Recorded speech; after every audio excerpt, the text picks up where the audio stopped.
Imagine a world with no cold calling. A world where companies don't sell your data to other companies who want to pester you. At G4 Claims, we don't cold call and we don't buy a single lead from data companies. Oh, and if you're due any compensation from your car accident, you pay nothing to us at all. For full accident management support, including motor replacement, repairs and personal injury compensation claims, just search G4 Claims today. For help the way you want it.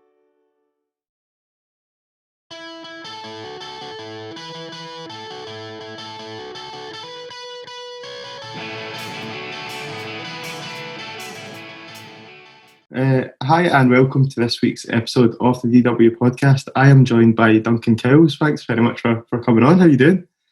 I'm good, yeah. Thanks for having me. It's nice to chat to you. No worries. For those that don't know, just before we were recording there, I was saying it's almost like a roles reversal thing here. It's usually you that is doing the interviewing and the filming. So I'll let you introduce yourself, Duncan, and tell us a wee bit about who you are and why I'm chatting to you, I suppose. Yeah, I'm much better the other way around. But my name's Duncan, and I make documentaries. I suppose this is depending on if you're. Is this just visual, or is this audio and visual, or just audio and visual? So audio and right, okay. So I'm in my bedroom, which is as tidy as I could get it, and yeah, I made a TV show called Scary Adult Things, which is going out. Well, this will be going out once it's up, so it'll be on iPlayer, UK wide, commissioned by BBC Scotland, and looks at each episode kind of looks at different, I guess, millennial problems or millennial things, all kind of born from my own insecurities, I suppose. So episode 1 is living at home with your parents, which is what I'm doing right now as we're speaking. So. Yeah, and whether that's I had the privilege of getting a wee bit of an early peek at it because you sent us it through before we had this chat, and it's absolutely hilarious. It's brilliant, and I urge everyone to go and watch it if they've not seen the first episode already on BBC Scotland. Get it on the iPlayer. But we'll come on to that because I want to talk about your journeys to how you got there, because I think it's really fascinating. I think it's a story that for me almost, so many people have these ideas of making films and being filmmakers, and they probably have all these great ideas in their head, but you're the type of person that's actually went out there and done it, and to blow your trumpet, a BAFTA award-winning filmmaker, you left that out the introduction there. So yeah, what's the story? I mean, you studied film and it took off from there. Was it a hobby before that? Or? No, I mean, if we go all the way back, I suppose I was at high school and kind of knew I wanted to get into filmmaking, but didn't really know what. Quite like documentary, but wasn't really sure at that point.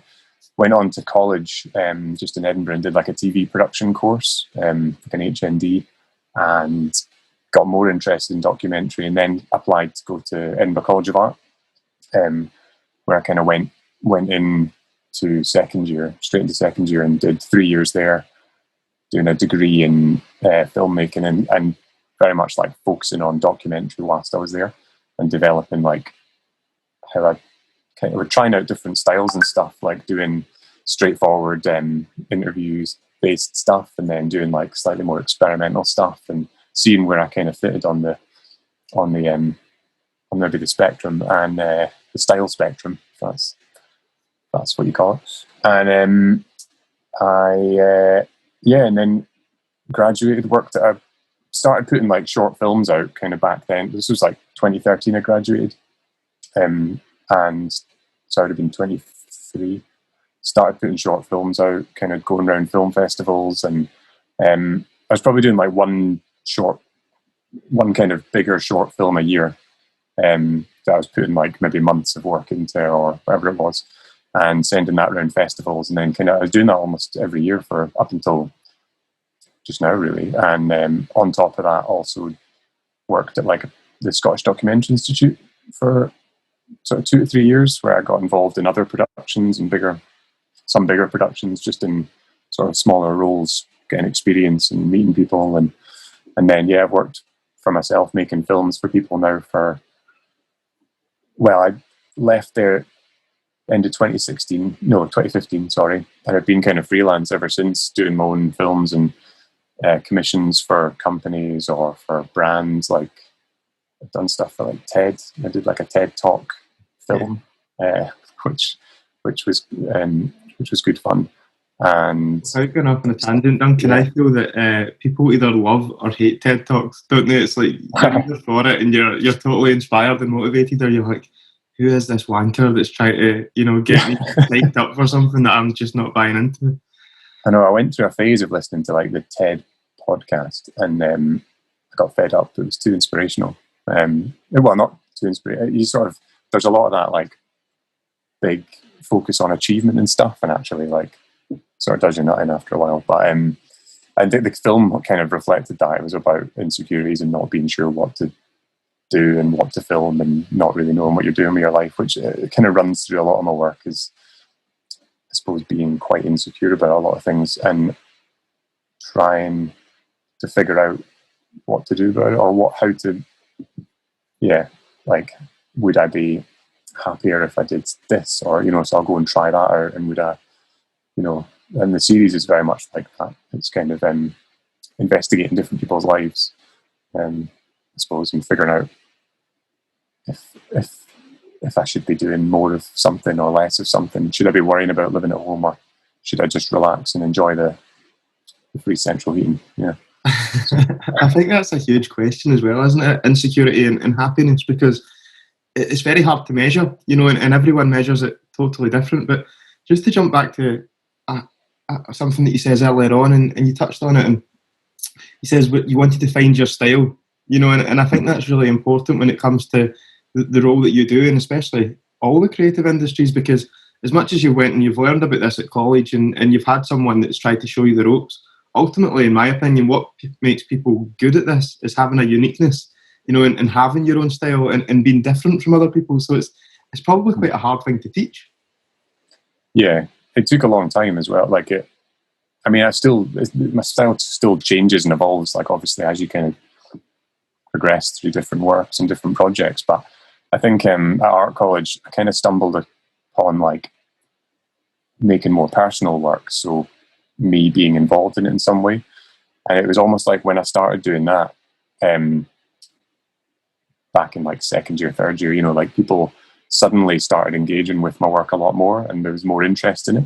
And I think people maybe felt there was like an honesty or like a openness of sort of exposing a little bit of myself alongside the work. And I think it's only fair as well, if you're interviewing other people in your films, I'm like, well, I'm going to give a bit of myself up, because that's only fair if I'm asking them to do the same.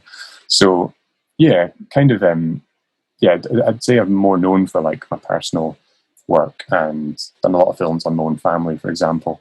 And I guess I don't do so much family-based stuff anymore, because I've kind of filmed them all. But so now just film other people's family. But yeah, it did take a while though, and you make a lot of mistakes, and kind of sometimes those mistakes work out better than, like one of my films about my mum and a lamp, which was way back at the start of my kind of art college days. It's just a film with her coming into my room talking about me needing to change my bedside table lamp, and ended up getting like hundreds of thousands of views overnight and going around film festivals and stuff. And that really like changed the direction. It kind of pushed me towards doing more work with my family and things like that. And but that was a complete accident. So I couldn't have planned that even. It just sort of happens. You just have to keep making stuff, and then you kind of grow with the work. And not everything I've done has been great either. Like there's been plenty of rubbish films along the way. So yeah. People really buy into that personal aspect though, don't they? Especially in all art forms, I think. But at the same time, you've touched on insecurity, and that's a recurring theme throughout your work. But I am not saying that you're not insecure, Duncan. You know that more than any. But I think it takes a lot of guts and courage to actually put yourself out there. And in the work that you're doing and have been doing for many years, to film yourself and to talk to a camera, and to watch it back, you need to have some sort of comfort and belief in yourself. Yeah, I think I was pretty like sort of shy growing up, and like was quite scared to even leave the house a lot when I was younger. Like found things quite difficult, found life quite difficult socially. And going into filmmaking, one of the things that I think I enjoy about it is it forces me outside of my comfort zone. And so when you expose a little bit of yourself on camera, or you have to go out and meet someone before it, like sometimes my entire body's like, don't do this, like go back home, go to bed. But I'll kind of force myself through that, because I always end up enjoying it once I've done it. And, you enjoy meeting the person and having a laugh with them. But yeah, it isn't something that necessarily came naturally to me when I was growing up. So I think that's one of the reasons I do it. Yeah, it forces me out of my comfort zone because it's my job. So like I have to do it, like if I'd picked an easier thing where I could just stay at home and never leave the house, I don't think I would have grown at all as a person. I would have just stayed that shy kid that, sat in his bedroom and sucked his thumb. So yeah. Absolutely. Do you think, I have to ask you this because I now feel terrible that I have not seen it, but where can I watch this film with you and your mum and your lamp? It's on YouTube and Vimeo and stuff. If you type in The Lady with the Lamp and then my name, or go on my website, sort of duncancowles.com, you should be able to find it. It's called The Lady with the Lamp. And it's like a 4-minute film. I was going to repost it on Twitter on Mother's Day on Sunday just to just because it feels topical. But yeah, so it's so it's up there. It's viewable. I think it's something like 400,000 odd views on YouTube now, which is just mad. But it created a big issue at the time because a lot of people thought I was being really disrespectful filming my mum without her realising. But it wasn't that I was filming her, I was filming something else, and then she just happened to come into my room. Oh, so she didn't know? No, I was waiting for her to leave, and then she was banging on about my lamp being a bit useless, which I did eventually get replaced, so that's it there. I've got 2 now, actually. I've got 2 lamps. I've got like a daylight one and a normal one. But I think your mum has got a lot to thank her for, I have to say. Well, yeah, exactly, yeah.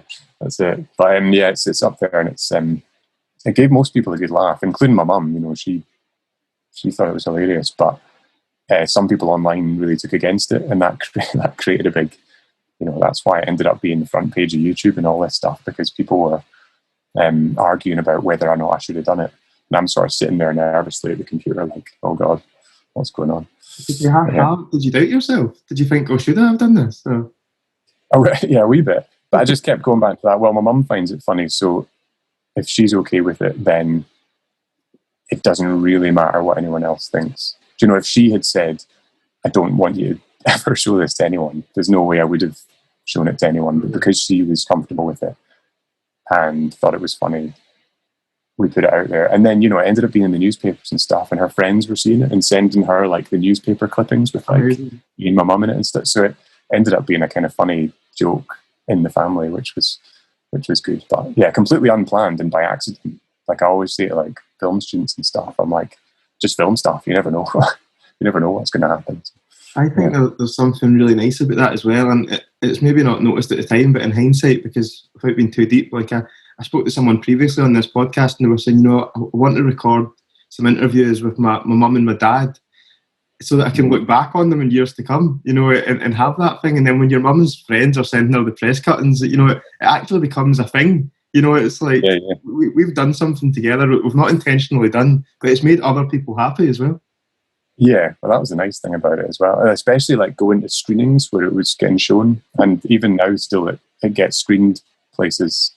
Well, actually not so much at the moment with there being no screenings, but previously there was, up until like last year, there's still it's getting shown at the odd festival and to audiences.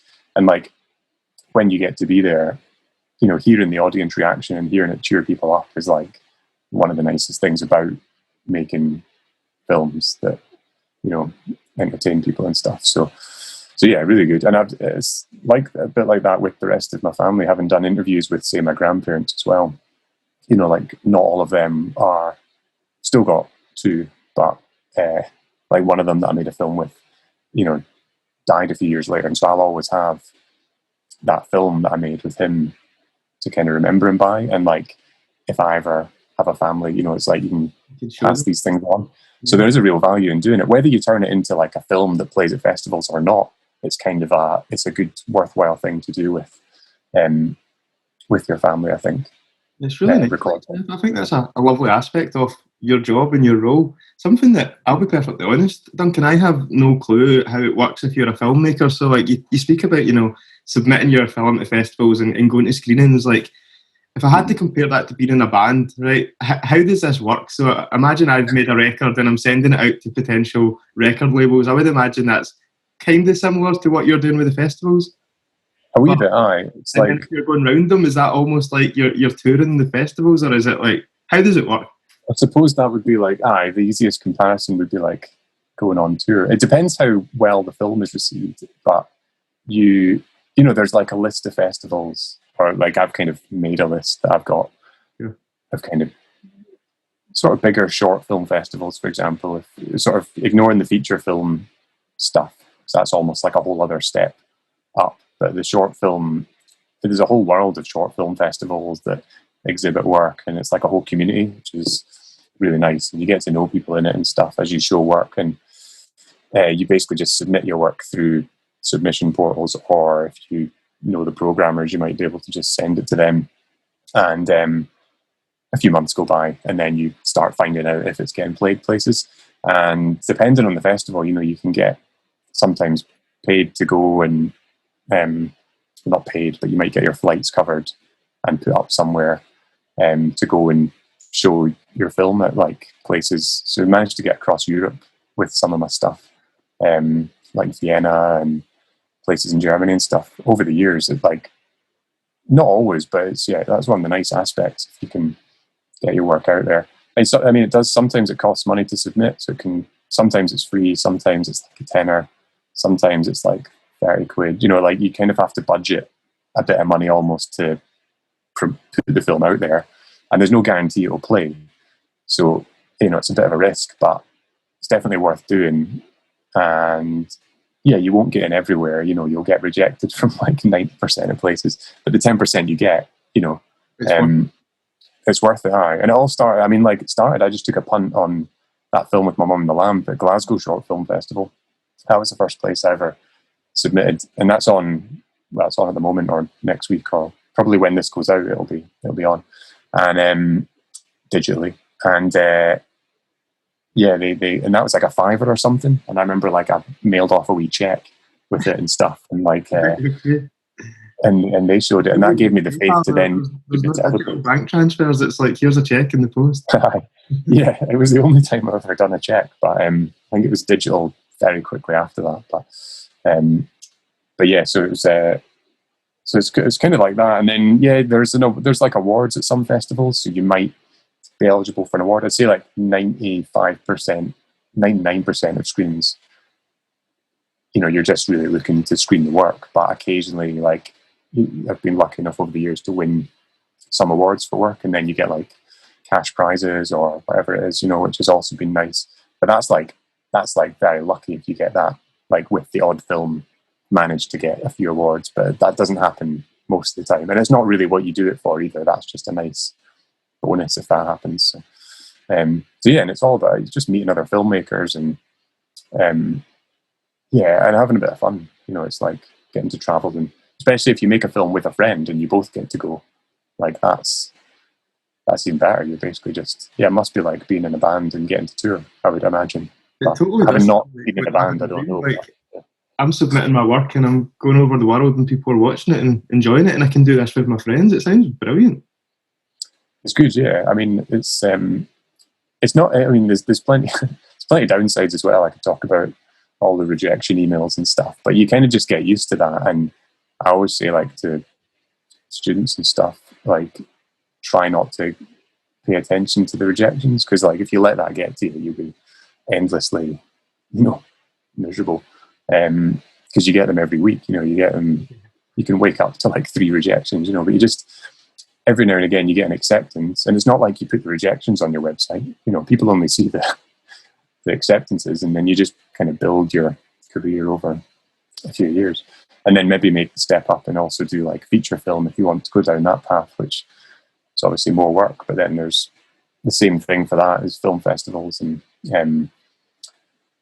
yeah, I guess you try to get distributors and stuff and yeah, all that kind of thing. But yeah. You mentioned the awards there, Duncan, and it's obviously not what you do it for, and you do it for the love of the job as well. But as I touched on earlier, a BAFTA award-winning filmmaker, I mean, that must be, you might not have done it for that reason, but it must be quite cool and an honour to have that next to your name.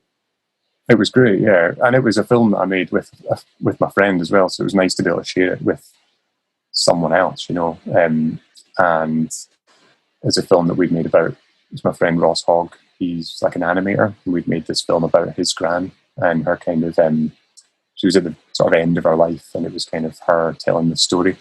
And it was animation and documentary. So it was back in 2016, I think, we won the award for that, and got to travel a lot with the film, which was great.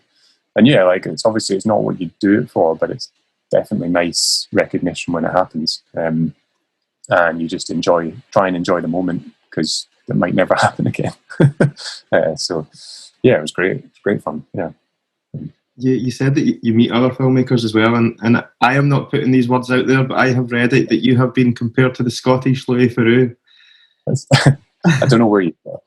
I'm sure someone said that at some point. Yeah, but I mean, I'll take it. I like his work, so I'm happy with that. I don't know if.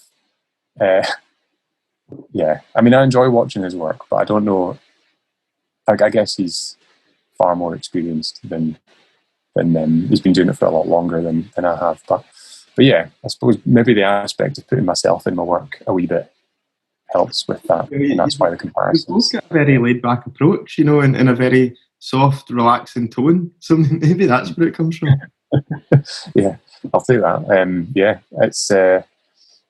I think there's another filmmaker like Nick Broomfield as well that people compare, and he's also someone that I like. And I think those are the directors and filmmakers or presenters that I'm kind of drawn to. Is like they're not afraid to put themselves in it, and I find that when I watch programs, like it's sort of slightly more honest, and you're not trying to ignore the fact that you're standing in the room with someone with a camera, because you know there's a way of making films that ignores the filmmaking side of it, and that's perfectly fine as well. But I sort of feel like being there with a camera changes the situation so much that to ignore it is almost hiding the reality a wee bit. That's, if that makes sense. So that's why I quite like doing it as well. You know, it's and so much of it kind of, like I say, it sort of changes the situation. Like if I'm messing about with a camera in the corner, you know, it's like, it's weird for someone if I'm sitting in their house doing that. It's not their average day, you know, so it's not an actual obviously different for someone to be in, is it? And on top of that as well, I would imagine when you put that camera in front of people can often change. You know, if you're uber confident and really out there, I can imagine it can really bring out the best in you. But you know, if you're a bit shyer, you know, it could probably make you revert into yourself. So I suppose that without meaning to, you're almost putting people in a position where they're like, what do I do here? Yeah, there's definitely like there's occasions where someone may perform a little bit more once the camera's turned on, and you know you can kind of spot that, and that can be good or bad. But or there's people who maybe have had a bit of media training, so they're maybe a bit more on guard when they're being filmed about what they're saying and stuff. So there's different scales, and then there's people who've never been filmed at all, and they'll just sort of sit there and have a chat with you, which is normally the easiest and most enjoyable. But yeah, everyone's slightly different, and you don't always know how you're going to react when a camera gets turned on. Like, especially if people haven't done it before, they can be totally relaxed, and then suddenly it can be actually quite nervous if I'm sitting there sticking a camera in your face. So yeah, but I think just chatting to people and reassuring them that, like, I've never got some kind of crazy agenda or anything, you know, I'm just interested in meeting people. So normally it goes okay. I've never had any complaints so far. So I want to touch on your work that's coming up on the BBC and the series that you've got commissioned, which first one went out on Monday. But before that, I suppose I should lead on to how I spoke to yourself. So I believe that people may recognise you from A View from the Terrace as well. Aye, if they're into football, they might have seen the sort of Duncan and Duncan put a shift in segments that I've done on A View from the Terrace with Duncan Mackay, which I think we've done 13 of them now in total. They're brilliant, absolutely brilliant. So yeah, that's the other thing. And it's the same production team involved in both programs as well, which has been nice. So same producer and company. So yeah, it's good. I think hopefully if people like them, they would like the new series. You know, it's there's a similarity in some of the style, but there's only one Duncan in it. That's the potential downside for some people if they want both. But we'll still be doing more put a shift in. So yeah. I have to give them a bit of a shout out. Duncan Mackay, I think, has been hilarious in these Duncan and Duncan sketches for A View from the Terrace, and they are very similar to the series that's coming out, and I can see exactly what you mean, and I can see where, you know, it's came from the same kind of production company or the same background, because it works. For those that haven't seen it, I suppose it's very much sketches of you and your friend Duncan going around Scotland and visiting Scottish football grounds as well, and there's some sketches where he's dressed up in a mascot costume, you know, at different clubs to look at behind the scenes and what actually happens at a football club in day to day. Is that fair to say? Yeah, it's kind of shining a light on the unseen work that goes on around football matches. From the point of view, like, of, I guess there's me, I'm not particularly into football. I've nothing really against it. I've just never been that into it. Possibly just because my family's not into it. I always wonder if that influenced it. And then there's the other Duncan, who I kind of follow around with the camera, who like loves football, you know, visited every ground in Scotland and just, you know, everything about it, like he's interested in. So his enthusiasm kind of hopefully matches quite well with my probably slightly less enthusiastic and skeptical. So we're two sort of Duncans from two quite different sort of places, and I don't know. I mean, it's been great. Like, obviously, because before doing the first one, I didn't really know the other Duncan at all. We just got kind of shoved together, and it's been really nice that we've been able to form a kind of friendship over the, I guess it's a couple of years now since we did the first one, I think.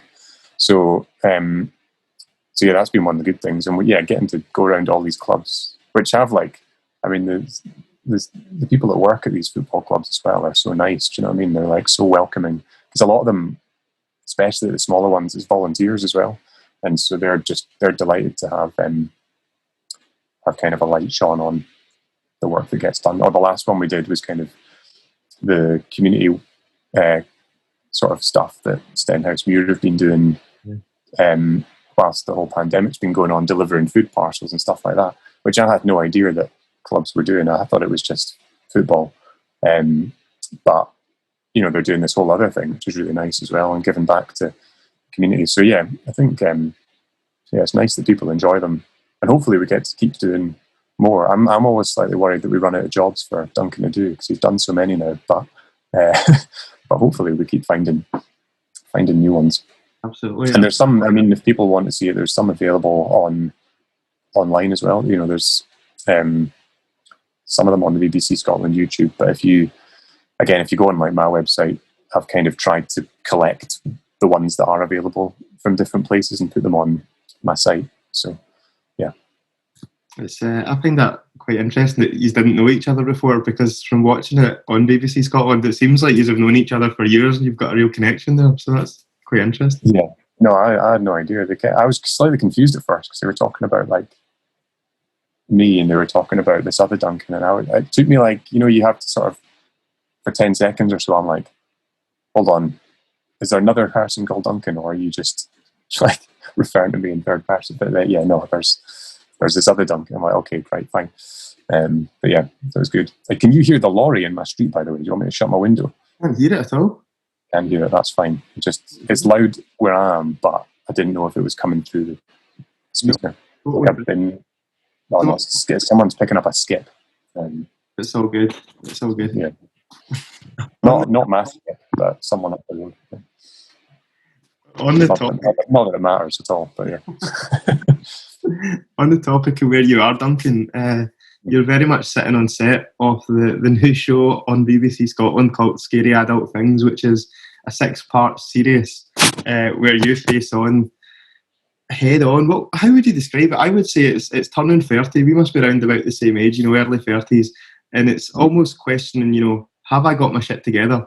I'm 30. I'm staying at home with my parents. Is this all right? And in the first, I won't talk too much about it, I'll let you do it, but in the first episode, it's like, I'm in my 30s, I live with my mum, I see my pals getting married and having kids, and they're in these big houses with gardens and whatever else. Like, am I wrong here, or is this totally fine? Yeah, that's basically it. I think you're probably better at describing it than me, because I always muck it up talking about, I think, and I probably undersell the program, but it's but yeah, it's basically like, trying to figure out if I'm doing it right or if other people are doing it right, or like, it's like living at home is the first episode, and it's going and finding other reasons why people maybe live at home and trying to make myself feel a bit better about it. And then episode 2, it kind of almost carries on in that vein of like, well, I've not got a pension, for example, so I probably should have a pension, and well, maybe how do I make extra cash? Like other people everyone seems to have a side hustle these days, like some other kind of job or thing they're doing on the side to make extra money. Or like 50% of people apparently these days have another source of income. So I'm like, right, what could mine be? So going out and trying different things like that people have set up, or different things people have set up websites to make extra money from, or people have I go and have tea with someone set up a tea with naughty sheep experience in near Loch Lomond. So I go and like have afternoon tea with some sheep.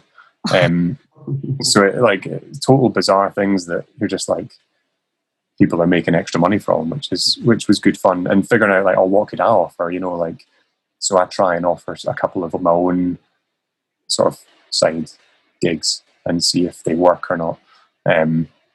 And yeah, so it's kind of, there's like a participatory element as well, where I'm kind of putting myself in it and seeing if I can kind of come up with some ideas and solutions. But then I'm also speaking to other people and learning about what they've done as well. So it's a good. Hopefully, it's like good fun to watch. But yeah. It certainly is, and I think the reason why it's also very good is because it's so relatable to many people. I think you touched on the first episode, and I've maybe got this figure wrong, but you said 1 in 4 people of that age live at home with their mum. Is that right, 1 in 4? Yeah, I think when we did it, I think the number's actually gone up, but that was the sort of latest official statistic we could find. It was like a quarter of people in the millennial age range, which was, I should probably have this written down in front of me. I think it was something like 26 to 36-year-olds or something. It was like let's say around about the 30-year-old mark.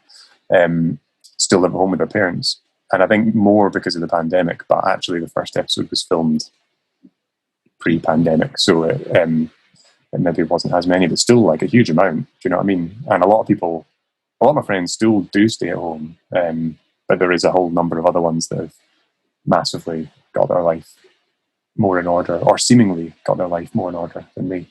And it's kind of looking at like, well, is it a big deal? Like, should I feel as daft for still living in the same bedroom that I grew up in, or have I got it figured out? Maybe it's the right thing to do. Do you know what I mean? Is like I was saying, free heating, and absolutely. I don't think there's a right or wrong answer to that either. And without getting off on a tangent, I feel that society almost paints this idea that this is what you have to be doing. You have to be in, and I say this about a lot of my friends, and this is not a bad thing at all. I'm planning to get married this year, but a lot of my friends are married with kids quite young. And, I look at them and I think it's fantastic. They've got amazing families, amazing lives there as well. But that doesn't mean that necessarily other people are doing it wrong. And it doesn't matter mean that they've done it right. But I think, we're maybe moving away from that now. That I feel that people don't grow up as quick as they did maybe in our parents' or our grandparents' days. It's not like you have to get married and have a kid before you're 30, son. It's, what, go enjoy yourself, travel around the world. Do things that you want to do, like being a filmmaker. It's not like get a trade and have kids and you're sorted. Well, that's it. Yeah, I think things have changed so much from like the generation generations above. Like, I think a lot of people my age will say, like, you know, their parents had kids by this point, you know, and like married, had a house. And it's like, well, I've not done any of those things, but should have, you know, or is it okay to wait another few years, you know? Yeah. And yeah, there is no right and wrong. I think that's it. It's like, it's kind of maybe trying to relax a bit and not worry too much about what other people are doing or what you're doing, and just doing things at your own pace. Like, I think most people, a lot of people will be able to relate to that thing of looking online, whether it's like Instagram or Facebook, whatever, and going, oh God, they've done this.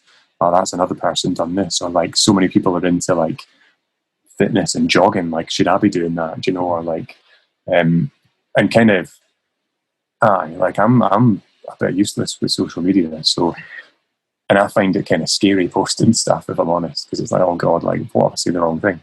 But so many other people are doing it all the time, and it's, you know, that's looked at in the series as well. It's like influencers or like that kind of thing, and like, should we all be posting more, or should I be posting less? Or you know, it still stresses me out a bit thinking about all that. In fact, marketing the show is a stressful thing, because it's like, oh God, I've got to really post about this so that people know about it. But that doesn't necessarily come naturally to me at all. So yeah, I like to make the work, but I just put it out and then let it do the work. But yeah, that question that it brings up as well, people are like, oh, they're only doing that for the gram, or they're only doing that for Instagram. Right. You know, and it's like, they probably are, but is that a bad thing? Who are we to judge, I suppose, you know? Yeah. And you touched on the fitness thing there. The thing that I've seen everyone doing at present, or not everyone, but a lot of people, is these like cold baths and going outside and like outdoor swimming. I'm thinking like, what the some water swimming and that. Yeah, everyone's banging on about that. Yeah. It's mad. You go to the reservoir nowadays, it's like queues of people with towels. Do you know what I mean? It's like, this used to be a nice wee walk that I would go on, and now it's just like open water swimmers everywhere. I mean, I suppose it's fine. You know, I get there's maybe health benefit. I've done it. I mean, I do it in the second episode. I go, and that's one of someone's sort of almost side gig. You know, they kind of take me and we do some open water swimming, and it is good fun. Like, I do kind of enjoy it, and I enjoy the shock of it. But yeah, it's exploded like the last year or two. Like, loads of people doing it. Or ice baths as well. So a lot of people doing ice baths, I feel. But I'm like, where do they get all the ice from? Do you know what I mean? Like, that's a lot of ice. Unless you've got like an ice machine. Is that environmentally? Do you know what I mean? It's probably better to nip up to the local pond or whatever. I don't know. Whatever's in your neighbour. I don't know what people are living next to, but potentially don't do that, actually. So I feel like I'm now giving bad advice. Go in the local pond for a dip. Just don't do anything that I say. Just, yeah. By the time that, as I've said before, by the time that this episode is out, people should have watched episode 1. But there was some things in episode 1 that just really struck home with me, and it was, you know, you were looking online at the prices of houses in your area and what you could get for what you were willing to spend. And you went out and seen a garage in central Edinburgh, you know, and the prices that they're charging for these garages, and there's no running water, you know, there's no bath or shower, but they say there's electricity, but you can't find it there, you know. It's like, it's got electricity, which wasn't working when I was there, suspiciously. Yeah, I mean, that's it. Parking spaces in Edinburgh are going for the price of what you expect to pay for a house. Do you know what I mean? Somewhere, and you can't even necessarily do anything with it, because you probably won't get planning permission or anything to change your car parking space into a house. You know, or you can't just build upwards. You know, like that. They're not allowed to do that. So, but yeah, that's what some people obviously have enough money that they can pay for a car parking space in centre of Edinburgh, which is nice for them. But yeah, it's mad. And that's one of the reasons I still live at home, is like, I live in Edinburgh, and my parents live on the outskirts of Edinburgh, so I've kind of been able to live at home, and I've still been able to sort of live my life, but and save money to then hopefully buy somewhere. But like, every year I save a bit more money, but every year the house prices go up more than I'm able to save. And you can get one of these Help to Buy houses and stuff. But I mean, a lot of good that is. Do you know what I mean? You're only allowed to save like at most a couple £100 a month. Do you know what I mean? And I'm like, the prices are going up so fast that you have to. you sort of win the lottery or something, or take out some massive mortgage that you're just going to be paying off for the rest of your life, which is probably what I'll have to do in the end. But it's pretty depressing. Lamps as well. If you move out, there'll be no lamps at all. I'm hoping to take at least one of these lamps with me, but we'll see. I think I prefer this one because it's got the dimming function, which is quite nice to sort of wake up to. Whereas this one, this is useless if you're not watching on video, but this one's got this one's a bit harsh. See that? Nah, that's too much for the morning. That's changed the whole colour of my light. Yeah, so I like the dimming one. I wake up to that. That kind of goes up as I wake up in the morning, which is nice for the winter months, especially. The series is very self-reflective. Duncan, is there anything that you feel is there any outcomes or points that you've learned about yourself or came away thinking, this is what I feel after filming that? You know, what was your conclusion? Definitely. I mean, because meeting so many people over the course of it who do different things and sort of live their life in slightly different ways. I mean, a lot of people are just winging it. Which in a good way. You know, we're all kind of in the same boat, just figuring it out. And even the people that maybe think they've figured it out a bit more probably haven't either. You know, we're all sort of just testing stuff and just kind of going for it. And the other thing that I kind of came away feeling a strong sense of was how nice it was to actually just speak to people and connect with people and learn about different people's lives. And as much as it's a series about, you know, millennials and all this sort of stuff, it really is just a series of documentaries about different people, you know. And I think I went away feeling really good about, you know, people being nice and people kind of maybe just because they were nice to me when we were filming and stuff. But I was like, oh, do you know what?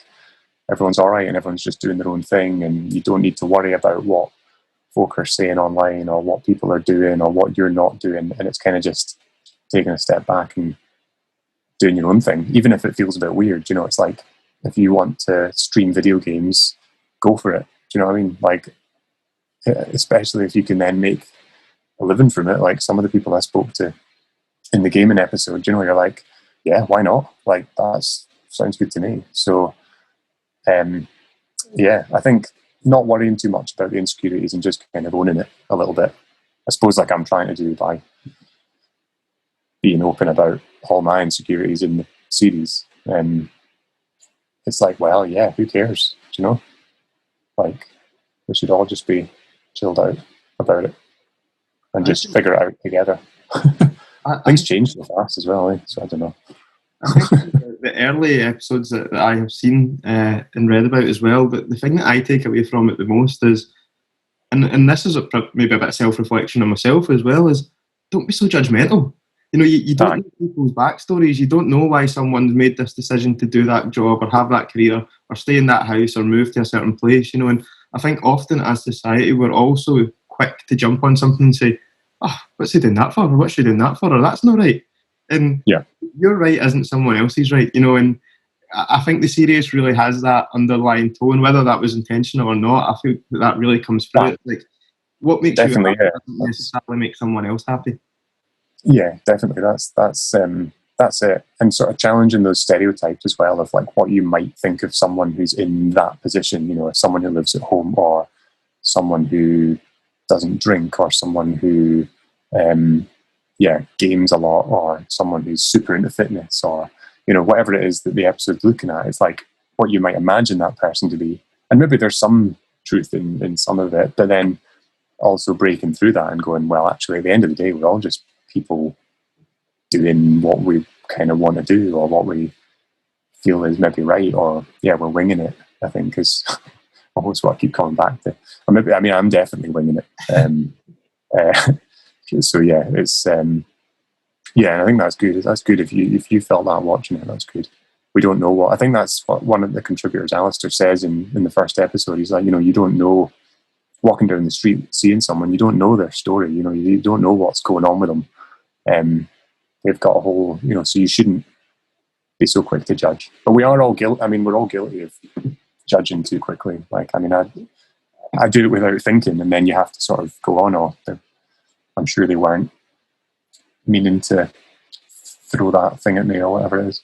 Yeah, you're spot on. We're also guilty of it. I know I'm guilty of it myself as well. And it's when you watch things like that back, like this show, you think, do you know what? I need to kind of chill out a wee bit and just let people be themselves and live their life. You know, who cares? Who cares what they're up to? They're not harming anyone else, and they seem to be in themselves. Good. And it was nice to try out some of the things as well, and like sort of try living life a little bit like some of the other people that I met, and just kind of, there's things that you take from that as well, like how fun a lot of it was. In some of the other episodes where I kind of went out, episode 6, for example, I go camping in the woods with a guy who kind of tries to disconnect from things and he goes off without technology and spends a night in the woods and stuff. And not the kind of thing that I'm naturally drawn to doing, but really enjoyed it. Do you know what I mean? So yeah, that's hopefully a fun thing that people see in the series as well. I think episode 1's largely based in people's houses, given the subject matter, but with the rest of the episodes, we do try and get out and about and sort of have a lot more activities and things that I'm doing. So, yeah. Do you know what I have wondered from watching it, and I actually thought this after episode 1, you obviously have researchers there as well who help with the background to it. Yeah. How do you find these people? Yeah, it's a mixture. So we did a kind of, so there was 3 researchers in total that worked on the production at different stages. So there was a researcher when I was doing the pilot, which was like the first episode back in 2019. And then there was a different researcher for the rest of the episodes for we did a kind of 5-week period during the first lockdown, kind of in April, all working from home. We had a researcher working remotely. They were trying to find contributors in different ways. I was also we were kind of picking we want someone who does, we want someone who's a gamer who streams or something, let's try and find someone. So we were picking contributors each and trying to find the right person and speaking to them and figuring out if they'd be up for it and all the rest of it. And then there was a big break after that 5 weeks over the summer where we were kind of waiting on approval from the BBC to kind of basically get started. And then we had another researcher, so the third researcher then came on for the kind of start of production. So I was then going out and filming with the ones that we'd already found, and she was trying to find people along with myself who was still kind of searching and asking friends of friends of friends if they knew anyone who would be suitable for it. And and that's how it kind of worked on a practical level. But it's hard. It's quite a difficult job. A lot of it is I'll ask people do you know anyone who might know someone who, and it kind of works like that. Also, I did a bit of posting on Facebook groups and stuff. I joined, I don't know how many Facebook groups I joined during the research. It's an absolute nightmare because I'm still a member of them all. And I get all these crazy notifications and I'm like, oh God, I'm still in that group. But yeah, posting in them, posting out on social media. Also news articles. We found one guy through a news article that had been done on him, and I was like, all right, cool, that's actually exactly what we're looking for, and got in touch with him. It's quite difficult. It's not an easy job doing the research, and so I've got full respect for the 3 researchers that we worked with over the course of and one of them then, the one during production, also would accompany me on the odd shoot. Most filming I did by myself, as you sort of see in the programme, but for some of the more tricky shoots that were maybe outdoors, she was there. But yeah, it was also a coronavirus restriction. We kind of couldn't have, of course, I normally film by myself anyway, but it was also an extra kind of necessity that during this, it was just me, me in the corner of someone's room, 5 meters away from them. So yeah, we got it. It's super interesting, really interesting. It's a bit more work than these journalists that you see on Twitter who are replying to someone's photo and saying, "Can I use this?" and I'll give you credit. And usually, if they're for the Sun, they get told where to go. Aye, it was quite a long process. It was probably what are we on? It's March, so yeah, it was a year ago that we kind of got the green light to kind of start. And then obviously the pandemic hit, so there was a bit of sorting out. So it has taken a good year to get this thing made. Plus, that's not including the kind of pilot that was done in 2019, albeit with some sort of updated footage that we put in. We do like a time jump at the end, for example, where it flashes so that people know it's kind of 2019 and 2020. Because I think I shake someone's hand in episode 1. And if you watch that now, you're like, you jump out your skin. So what's he doing?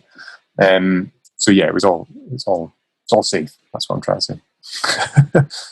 Is there any of the hobbies or interests that you have filmed and discovered through this series that you will now do yourself? That's quite a good question. I'm going to take from that delay that the answer is no. Not necessarily. Let me think. I mean, I suppose I already did, say with like the gaming episode, one of that was born from feeling a bit daft, maybe embarrassed still playing games into this kind of, into my 30s. But, I still play games and I maybe feel slightly less embarrassed about it now, having made a whole program about it. There's kind of no getting away from it.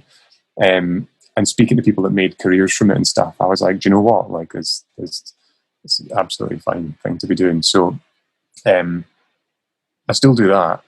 And I don't do it like, I don't stream it or anything, but every now and again it does cross my mind. I'm like, maybe I could stream a game or something, but then I never get around to it. I would never say never. In a year, Duncan, and you'll have your Twitch channel set up with X amount of thousand people subscribing to it. I know. I'll be sitting here with my headphones on and my little thing, and I'll be like, it'll be you get like there'll be like a glowing logo of me behind, with my Twitch stream, and I'll be telling you to subscribe to Amazon, and that gives me money or something. There's a whole I watch a lot of Limmy's Twitch streams and find them endlessly entertaining. And I do get, I like having dug into it a little bit, I'm like, I do get why people enjoy it. Actually, it's just another way of entertaining people. Like I spoke to like the comedian Ian Sterling in the show. So I was like, what's he doing playing games? Like, he's a presenter and all this. And he's like, well, it's just another way of entertaining people. Like, all his comedy gigs were cancelled in the pandemic. So he was just doing more Twitch streams and kind of telling jokes that way.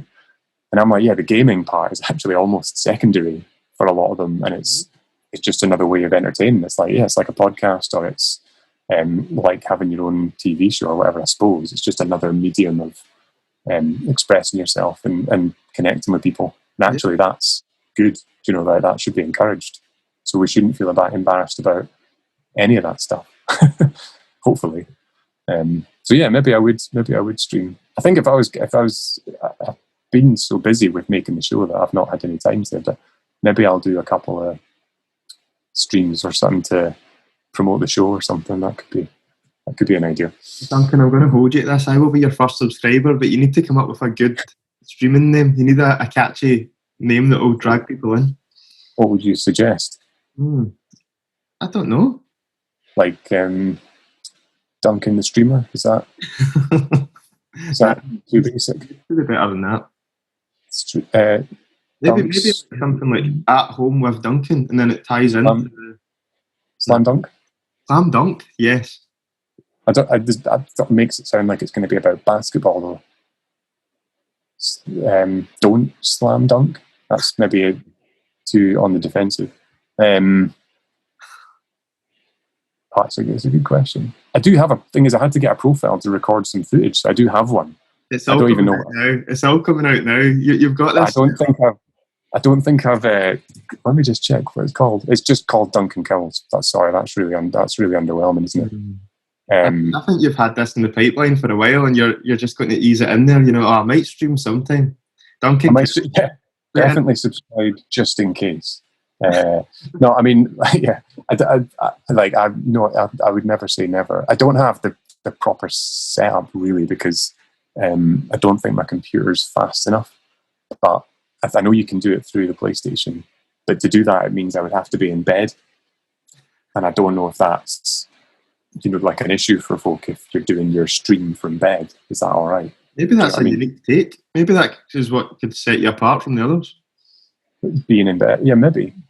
I mean, I don't know if people then start to expect something else, which I probably wouldn't be open to. But I do have I got the PlayStation camera thing, thinking I would need it for the show. Actually, I didn't. But so maybe I'll just use that and do some. But I don't know what gaming for me is quite a private thing.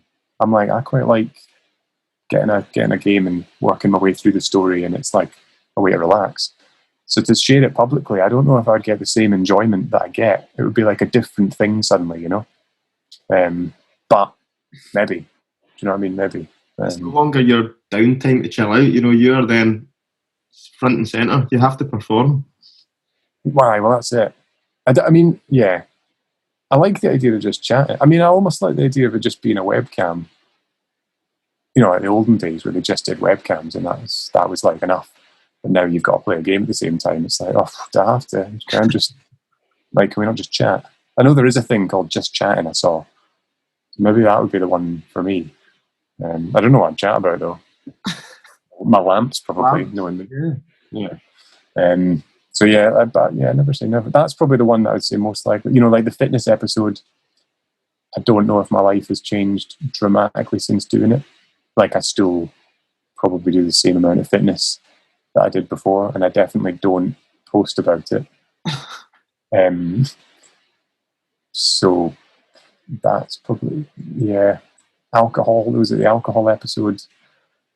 I don't think I drink any less or any more than I did previously. That's reasonably balanced, I think. Side hustles, none of them have taken off that I set up. And that is it. There's also a sort of BBC thing where I'm actually not really allowed to make money from any of the things that I do in the show. So even if it was really successful, annoyingly, it would have to go to charity. So, which is great, obviously, not bashing that, but I'm thinking maybe get the house first, get the pension sorted, then the charity, but like we'll see how it goes. I wouldn't be able to set up one of the ones from the show though, at least not under my name. That's when the streaming name comes into it. They wouldn't know it's you. Aye. I feel like I should really have had a streaming name planned for this. Slam Dunk feels like the closest we've got.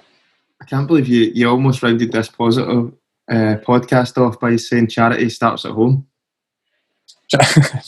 Yeah, no. I mean, I actually do give money to charity reasonably often, but yeah, on the spot here. I do not expect you to tell me all the charities that you give to or explain why. No, I've messed this up. I've got a list of them just to prove. I've got evidence. No, I know. But you know what I mean. It's I'm all up for charity. Duncan, it's been an absolute pleasure chatting to you. I really enjoyed that. I've loved the first few episodes of the show, and I would definitely encourage those that haven't seen it yet to go check it out on BBC Scotland. When's it actually going to be on? What, Monday night at?